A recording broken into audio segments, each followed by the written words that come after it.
కొందరు శివుడు ఎక్కువ అని, శ్రీ మహావిష్ణువు తక్కువ అని, ఇంకొందరు శ్రీ మహావిష్ణువు ఎక్కువ అని, శివుడు తక్కువ అని వాదిస్తూ ఉంటారు.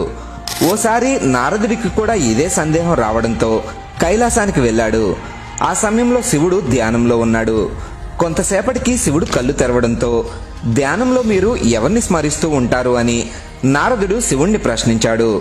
తనకెంతో ఇష్టమైన శ్రీ మహావిష్ణువుని నిత్యం స్మరిస్తూ ఉంటాను అని శివుడు బదులిచ్చాడు.